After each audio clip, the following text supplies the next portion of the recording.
तो आज का जो हमने सेशन लिया है वो इलाहाबाद यूनिवर्सिटी के हॉस्टल कट ऑफ पे लिया है, ठीक है। तो हॉस्टल को लेके यहाँ पे कई क्वेरीज आई थी, कई कमेंट आए थे। तो उससे रिलेटेड मैंने सोचा कि एक वीडियो बना दिया जाए, क्या क्या चीज़ें थी प्रीवियस ईयर में, किस प्रकार से कट ऑफ गिरे थे। देखिए, हॉस्टल जो होते हैं वो दो टाइप के हॉस्टल होते हैं, ठीक है। एक सिंगल रूम, मतलब एक एक कमरे में सिर्फ एक, और एक पार्टनर वाला, ठीक है। तो जो सिंगल रूम वाला होता है, हालांकि वो अवेलेबल तो है, लेकिन अधिकतर स्टूडेंट को मिलता नहीं, क्योंकि वो हाईएस्ट कट ऑफ 250 से ही पार जाता है, ठीक है। तो उसको अनएक्सपेक्टेड चीज़ें हैं, ठीक है। तो हमें यहाँ पे लेना क्या है कि हमें पार्टनर के साथ है एक कमरा मिलेगा, हॉस्टल मिलेगा, अलॉट होगा, जिसमें मेस वेस सभी तरीके की जो जो चीज़ें हैं हमने उसको ऑलरेडी बता रखा है वीडियो के माध्यम से। तो देखते हैं कि क्या क्या चीज़ें थी, क्या क्या चीज़ें करनी है। तो बॉयज़ और गर्ल्स के लिए दोनों अलग अलग आते हैं, ठीक है। बॉयज़ के लिए हॉस्टल कट ऑफ अलग होती है, गर्ल्स के लिए जो हॉस्टल कट ऑफ होती है वो अलग होती है। अब बात करते हैं कि हमें हॉस्टल जो है मिलेगी कितना, कैसे मिलेगा, क्या क्या करना पड़ेगा, ठीक है। इसमें फ़ीस सबमिशन क्या होता है, हर एक चीज़ हम प्रोसेस यहाँ पे समझने का प्रयास करेंगे एक एक करके।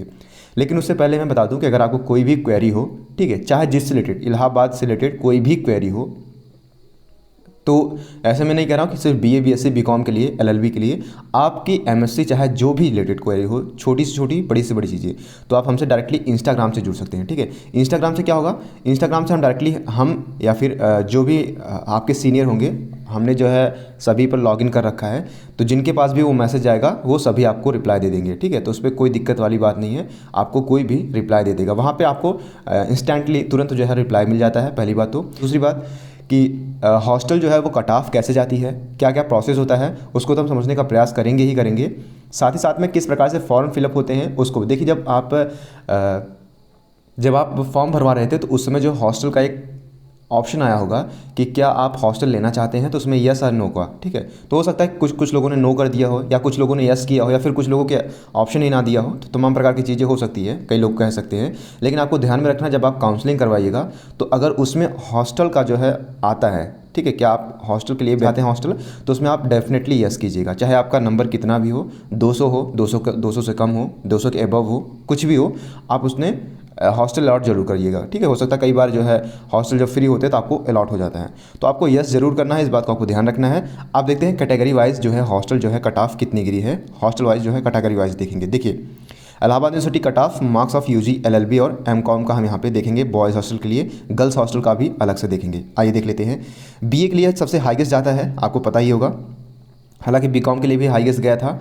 बॉयज़ में मैं बॉयज़ की बात कर रहा हूँ। देखिए, जो बीए के लिए गया था वो 225 जनरल के लिए गया था, लेकिन मैं यहाँ पे इसको एक्सपेक्ट मानता हूँ, क्योंकि इस बार जो है हो सकता है कि कम गिरे, ठीक है। 200 के एबव अगर आपका है तो होने के चांसेस हैं।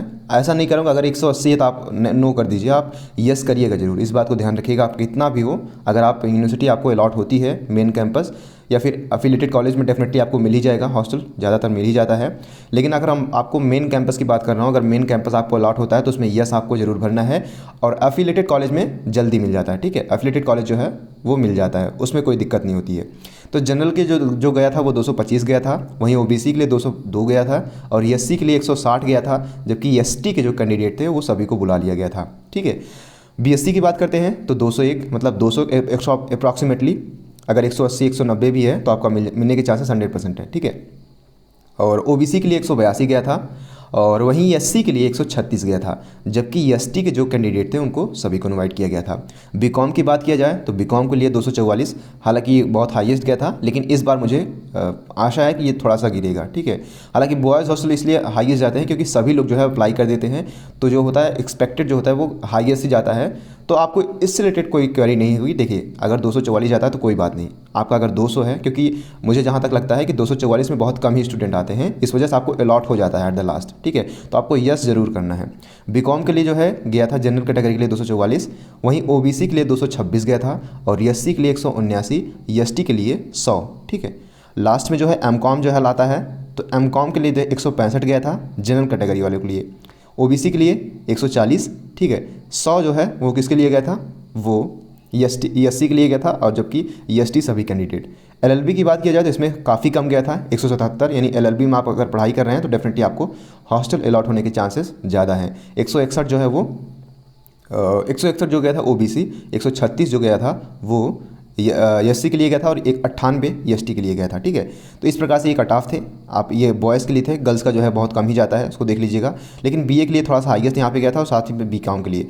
तो आपको लेकिन अगर 200 के अबव है तो अभी चांसेस हैं, ठीक है, होने के चांसेस हैं। मैं बार बार वही चीज़ें कर रहा हूँ, होने के चांसेस हैं। लेकिन अगर क्योंकि बॉयज़ में सभी लोग हॉस्टल जो है अलॉट कर लेते हैं, सभी लोग जो है SC भरते हैं, इस वजह से थोड़ा सा हाईएस्ट जाता है।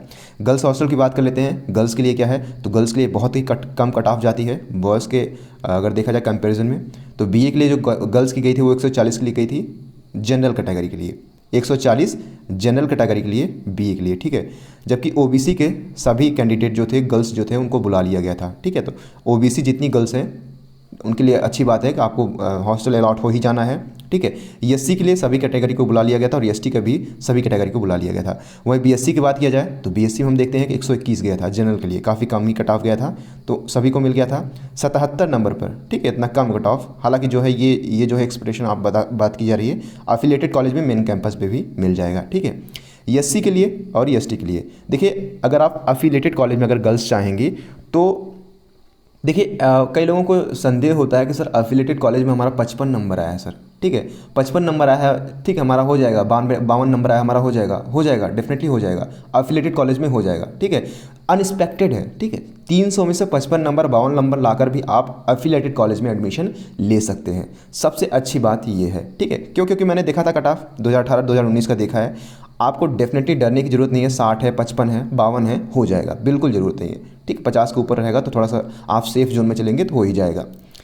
दूसरी बात, 300 में से आप अगर 50 प्लस लाते हैं तो आपका होने के चांसेस 100% है, किसमें, अफिलिएटेड कॉलेज में। इस बात को आपको ध्यान में रखना है। BSc के लिए गया था जनरल कैटेगरी के लिए 121, वहीं OBC का 77 गया था, जबकि SC और ST को सभी कैंडिडेट को बुला लिया गया था। BCom के लिए बात किया जाए, सभी मतलब कि जनरल, OBC, SC, ST चाहे आपकी जितनी भी कट ऑफ हो वो मायने नहीं रखता है, आपको बुला लिया गया था। LLB के लिए सभी, ठीक है, सभी को बुला लिया गया था। तो गर्ल्स के लिए काफ़ी अच्छा चीज़ें हैं ये, काफ़ी अच्छी चीज़ें दर्शाती हैं कि यहाँ पे गर्ल्स जो है वो हॉस्टल के लिए हालांकि कम ही रिक्वायर करती हैं, तो हालांकि इस वजह से जो है कट ऑफ भी कम जाती है, तो इस वजह से जो है यहाँ पे सभी लगभग हो ही जाता है, ठीक है। तो आपको इस बात का ध्यान रखना है कि गर्ल्स हॉस्टल अगर आप लेना चाहती है तो डेफिनेटली आपको मिल जाएगा, लेकिन आपको यस करना है काउंसलिंग में। अगर आपने फॉर्म भरते समय यस नहीं किया था तो आपको काउंसलिंग के वक्त जो है आपको पूछेगा कि आप हॉस्टल लेना चाहती है, तो यस भरिएगा। इसके बाद क्या होगा कि आप यूनिवर्सिटी में एक फॉर्म होता है उसको आपको फिलअप करना है, डायरेक्टली जाके हॉस्टल वालों को दिखा देना है, ठीक है। फीस पेमेंट करनी है, आपको अपना सामान शिफ्ट कर लेना है, बाकी इसमें कोई चीज़ नहीं करनी है, ठीक है। मैं इलाहाबाद आ चुका हूँ, मैं बता दूँ कि इलाहाबाद में आ चुका हूँ, तो मैं, हाँ, अगर आपकी डिमांड आती है कमेंट बॉक्स के माध्यम से तो हम लोग लाइव आएंगे। जितने भी आपके सीनियर हैं, जो भी हॉस्टल में रह रहे हैं, जितने भी पढ़ाई कर रहे हैं, BA, BSc, BCom, LLB, तो सभी को लोग को मैं इकट्ठा करूँगा एक दिन। आप लाइव आएंगे अगर आपकी डिमांड आती है तो। दूसरी बात कि अगर आपको कोई भी क्वेरी हो तो डेफिनेटली आप हमसे पर्सनली जो है इंस्टाग्राम से जुड़ सकते हैं। अगर आप हमसे नहीं जुड़ना चाहते हैं पर्सनली तो आप बताइए, मैं एक अलग से ग्रुप बना दूंगा इलाहाबाद यूनिवर्सिटी का, जिसमें कि सभी आपके स्टूडेंट होंगे, सभी आपके सीनियर जूनियर होंगे, तो आप उनसे भी जुड़ सकते हैं। लेकिन रिप्लाई मेरे पर्सनल हैंडल पे भी आपको मिलेगा, ठीक है। तो इसकी चिंता आपको नहीं करनी है, आप हमसे कनेक्ट हो सकते हैं। अगर आप पर्सनली नहीं हो सकते, देखिए, अगर कई लोगों की डिमांड आती है कि स्पेशली इलाहाबाद यूनिवर्सिटी का एक अलग से ग्रुप बनाया जाए तो मैं उसके लिए बना दूंगा। हालांकि टेलीग्राम पर चल रहा है, लेकिन मैं जहाँ तक चाहता हूँ कि आप मेरे पर्सनल अकाउंट पे आएंगे तो वहाँ पे भी आपको रिप्लाई मिलेगा, उसमें कोई दिक्कत नहीं है, ठीक है। तो ये थी कुछ BA, BSc रिलेटेड कोई भी क्वेरी अगर आपकी हो, डेफिनेटली आप हमसे इंस्टाग्राम से जुड़ सकते हैं। So keep loving, keep supporting and keep stay with us. Thank you so much.